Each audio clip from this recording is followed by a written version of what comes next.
নাসিন্না বুড়ি আরও পড়ছে ঢোলের বাড়ি। হাসিনা বিহীন বাংলাদেশ অনেক অশান্ত, হাসিনা সারা বাংলাদেশ চলবে না। উপজাতিরা তো আপনি এই দেশটা স্বাধীন চায়, এরা এখন ভিতরে চলে গেছে, ভিতরে গিয়েই এখন আন্দোলনগুলোকে এরা তুঙ্গে করানোর জন্য চেষ্টা চালিয়ে যাচ্ছে। সাবেক প্রধানমন্ত্রী পেসির সরকার যখন উৎখাত হয় তো ভারতের হাতে ঘা লাগেছে, সেই জন্য সে এখন অনেক পন্থা অবলম্বন করছে, অনেকগুলো কষ্ট করছে। কখনো আনসারের উপরে ভর করে, কখনো পানি ছেড়ে দেয়। তার জিদের যে জিনিসটা হয়েছে যে ভারতের আর টিভি, সে একটা নিউজ আপনারা দেখতে পাবেন, এর মধ্যে সে বারবার বলতেছে যে এখন আমরা নাকি বাঙালিরা সব মন্দির ভেঙে ফেলছি, বুদ্ধদের উপর আক্রমণ করতেছি, খ্রিস্টানদেরকে মেরে ফেলতেছি। মানে যা নয় তা মিথ্যা সে অপপ্রচার চালাচ্ছে। এবং আপনারা দেখতে পাবেন যে যেদিন পার্বত্য চট্টগ্রামের খাগড়াছড়িতে যে মামুনকে হত্যা করা হলো, এটা পরিকল্পিত। এটা একটা পরিবেশ সৃষ্টি করে যেন তারা করতে পারে, মানে একটা বিদ্রোহ দেখা দিতে পারে, বিদ্রোহ সৃষ্টি করতে পারে, সে যেন এটা পরিকল্পনা করে এই কাজগুলো করা হচ্ছে। এবং আপনি দেখতে পেয়েছেন ওখানে রাতের কালে কিছু ফাঁকা ওয়াজ করা হয়েছে, তারা ফাঁকা ওয়াজটা পরিকল্পনা করে আবার এইটাই ভিডিও করছে, ভিডিও করে আবার যেখানে আপনার ওই আর টিভি আর বাংলা টেলিভিশনে সেটা প্রচার দিছে ইন্ডিয়াতে। তো এইটা হওয়ার মানে কি সারা বিশ্বকে সে বোঝানোর চেষ্টা করতেছে যে হাসিনা বিহীন বাংলাদেশ অনেক অশান্ত, হাসিনা সারা বাংলাদেশ চলবে না। এটা বোঝানোর জন্য ভারত উঠে পড়ে লেগেছে। নাসিন্না বুড়ি আরও পড়ছে ঢোলের বাড়ি। উপজাতিরা তো আপনি এই দেশটা স্বাধীন চায়, তার এটা জুম্মল্যান্ড বানানোর জন্য সে প্রচেষ্টা আজকে নয়, সে দীর্ঘদিন থেকে লালন করতেছে। এখন এই জুম্মল্যান্ড কিভাবে করবে, তার প্রথম ছিল শান্তি চুক্তি, তারপরে আসছে এটার করকার পরপরই সে হঠাৎ করে 98 সালে 97 2রা ডিসেম্বরের চুক্তির পরপরই সে আবার একটা করলো যে আমার আদিবাসী বানাইতে হবে। আদিবাসীর মূল কাহিনীটা কি, আদিবাসী যখন হবে অটোমেটিকলি দেশটা স্বাধীন হয়ে যাবে।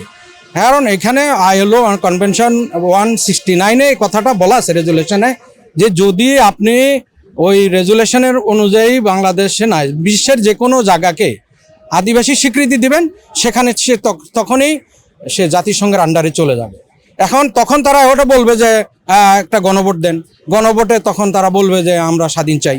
তখন তো বাংলাদেশ না, কোনো দেশের তখন আইন চলবে না, তো অটোমেটিকলি তারা এই দেশটা স্বাধীন করে ফেলবে, যেটা মানে দক্ষিণ সুদান, পূর্ব তিমুরে যেটা করছিল। তো ওই ধারাবাহিকতায় তারা এই কাজগুলো করতেছে। তো এই সুযোগটা আপনার এখন আপনি জানেন ফেসিস্ট সরকারের যে পার্বত্য চট্টগ্রামে 3 জন মন্ত্রী ছিল, মানে 3 জন উপজাতি MP ছিল, বীর বাহাদুর সাহেব নাই, দীপঙ্কর বাবু নাই, কুজেন্দ্র বাবু নাই, এরা কোথায় এখন? এরা এখন ভিতরে চলে গেছে, ভিতরে গিয়েই এখন আন্দোলনগুলোকে এরা তুঙ্গে করানোর জন্য চেষ্টা চালিয়ে যাচ্ছে। আমার মনে হয় বাংলাদেশের এখন যে সরকার আছে অনতিবিলম্বে তারে খুঁজে বের করা উচিত।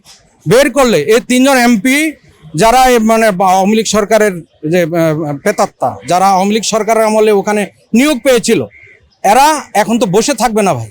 এরাই আপনার এই আন্দোলনকে, দেশটাকে অস্থিতিশীল করার জন্য বিভিন্ন জায়গায় গিয়ে এরা সন্ত্রাস সৃষ্টি করতেছে, করে আমার দেশটাকে অশান্ত করার জন্য চেষ্টা করতেছে।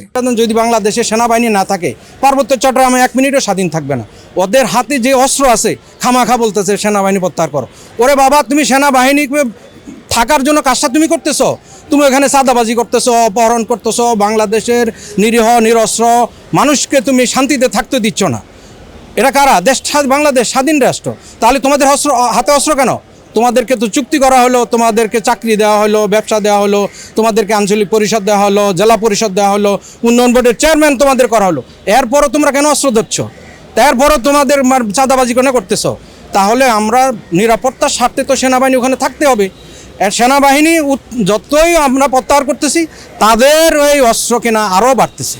তাহলে বাংলাদেশটা তো স্বাধীন রাষ্ট্র, তো সেখানে স্বাধীনতা সার্বভৌমত্ব ধরে রাখার জন্য আমার সেনাবাহিনী সার্বভৌমত্বের প্রতি ওখানে সেনাবাহিনী থাকতে হবে। এবং আমার মনে হয় বাংলাদেশ সরকার যে 238টা ক্যাম্প যে প্রত্যাহার করছিল, এটা ভুল সিদ্ধান্ত হয়েছিল। এখন আবারই পুনরায় এই সকল সেনা ক্যাম্পগুলো আবার পুনঃস্থাপন না করলে ওখানে কোনো মানুষ থাকতে পারবে না। তারা যে কোনো সময় দেশটাকে স্বাধীন এমনিতেই ঘোষণা দিছে, এরা একটা স্বাধীন রাষ্ট্র। তাহলে আবারও এখন কলবরে মানে ঘর থেকে মানুষ বের হতে পারতেছে না। আপনি দেখেন একটা ব্যাংকে যাবেন, ব্যাংকে যেয়ে আপনি টাকা উঠাবেন, টাকা উঠানোর সাথে সাথে সকল কর্মচারীগুলো ব্যাংকের উপজাতি। তাহলে এরা অটোমেটিকলি ওখানে ফোন দিয়ে জানিয়ে দেওয়া হচ্ছে, কাদেরকে দিচ্ছে? অস্ত্রধারীদেরকে দেওয়া হচ্ছে। তারা ব্যাংকের থেকে টাকা লইয়া বের হইতে ওরা ওদেরকে ধরে টাকাগুলো নিয়ে নিচ্ছে।